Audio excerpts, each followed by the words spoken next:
The former leader of the SNP, Gordon Wilson, has warned the party to put its own house in order before going for a second referendum. He fears that with the IndyRef 2 draft bill published, there will be those in the party who push for a referendum too soon. Earlier, I spoke to Mr. Wilson. His message was, don't push for independence right now. The reason against having one is that Scotland, that is independence, is unlikely to win. Because there is a gap of 10 points between 45 and 55 and quite narrow territory in which to fight it. But of course, if there's enough provocation from London, as seems to be the case with Theresa May and her ministers being very harsh in their terms about the consultation of Scotland, who can tell what the result will be? If you go back to the first referendum, then of course there was a huge gap to begin with, and it started moving in favour of independence when George Osborne, the Chancellor of the Exchequer, started threatening Scotland that they couldn't use the British pound. But for now, you think it shouldn't be a priority?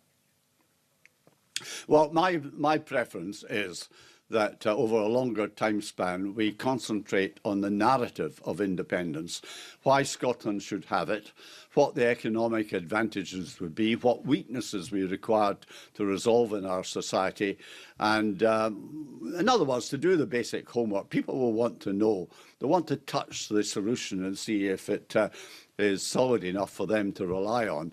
Of course, beyond that, there's a question of identity, but that tends to fall into place automatically anyway. And there are dangers, aren't there? And in an interview we did on the radio earlier, you said that a second referendum at the moment could be a waste of time, but it's a bit more than that, isn't it? If they lost the second referendum, it's worse than a waste of time. It could be counterproductive. Well, it was me being delicately diplomatic about it. But yes, of course, Theresa May faces the same problem. If she pushes the hard, strident line that London is doing at the moment, then quite obviously they could drive Scottish public opinion towards independence. It's a bit of a gamble for both sides. But your golden rule, isn't it, is that you don't have an independence referendum unless you know you can win it. That's my preference in business, in life, in anything. It's far better to be in a strong position, having laid down the conditions under which it will take place. And I think in the current rather difficult situation of Brexit, then it's going to be a very complicated question to answer. And I'm not sure it can easily be done in the course of a 6 months referendum campaign.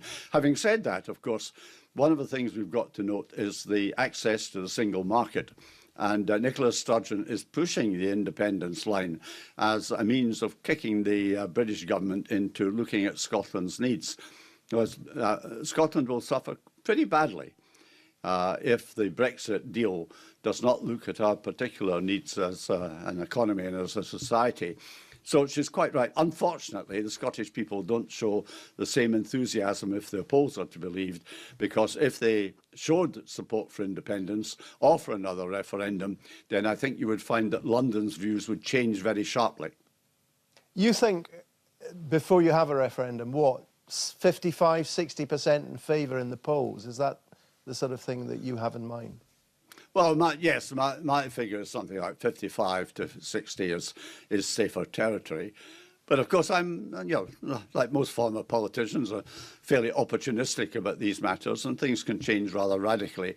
But at the moment, I think the consensus view is that you would need a little bit of a buffer. Don't forget, we're living in tremulous times with the UK pulling out of the European Union. That is both a plus and a minus factor. And the Scottish economy has declined in the last couple of years because of the drop down in oil revenues and oil activity affecting jobs.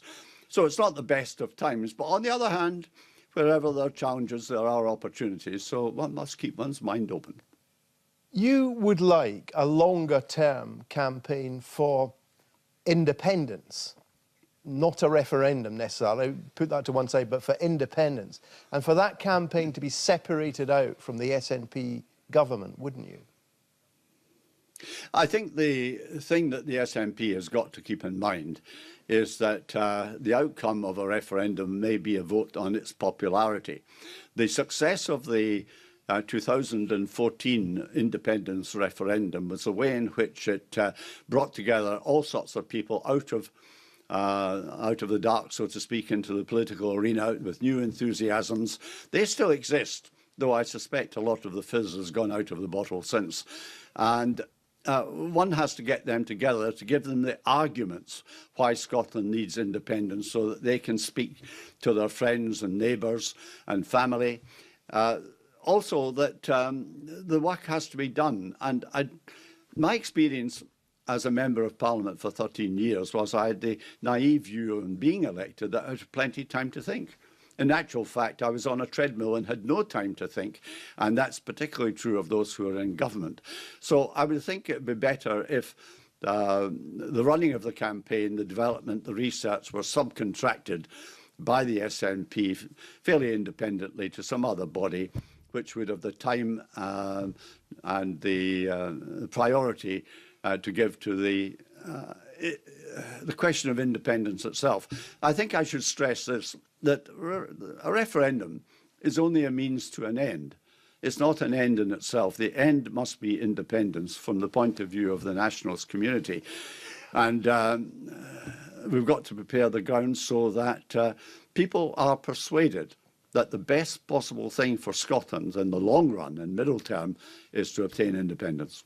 Now, you would presumably, well, in fact, almost by definition, that would involve bringing in other people outside the SNP. One of the reasons I'm asking you this is I'll be talking later in this programme to Patrick Harvie, the leader of the Scottish Greens, and I don't know what he'll say, but I know there is a feeling among some who are in favour of independence but who are not in the SNP that they're being a bit patronised or patronised and they're being a bit left out. Now, you might have your idea might be a solution to that. Yes, I mean, don't forget, of course, I was an SNP functionary as a national secretary and in favour of discipline and so forth within the party. But I've relaxed with the years. And there is an example. In the early 70s, there was a body called Radio Free Scotland, which was separate from the SNP, but worked alongside it and produced the message. I would think that we don't need two separate bodies, but we do need the SNP governing Scotland and giving a good impression there. And also another body which concentrates on the movement and the economic and social case for independence. That's where we need to take the voices from other people, including people like Patrick Harvie and the Greens, including many others in the various organisations which mushroomed during the first referendum. They're still there, but they should be consulted, and it would be a strength that should be. You've got to be careful about that, because too much independence from that point of view can cause anarchy. So there has to be some guidance, but the SNP should not be heavy-handed. You said in the radio interview we did that was broadcast earlier today that there was homework still to be done, and we talked a little bit about the deficit that Scotland might have should it become independent. I should apologise. I said it was 15% of GDP. In fact, it's £15 billion. It's just under 10% of GDP, but nevertheless a very big number. And we talked a little bit about how perhaps the Scottish Government could head off those objections if it tried to have a more balanced budget. Now, I know one of your points is that you think the JAS figures don't reflect the real state of the Scottish economy, but you spoke in that interview about maybe the civil service could be cut back.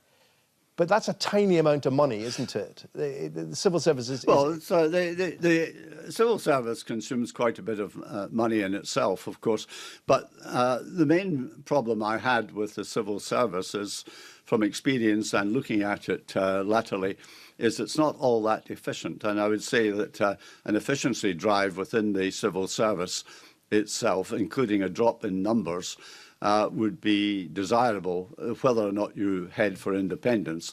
It's also a bad thing to exist solely on borrowing. Yeah, the point I was making, the point I was making was that it may or may not be a good thing to have more efficiency in the civil service, but it doesn't actually address the deficit problem because civil service spending is such a small proportion of public spending.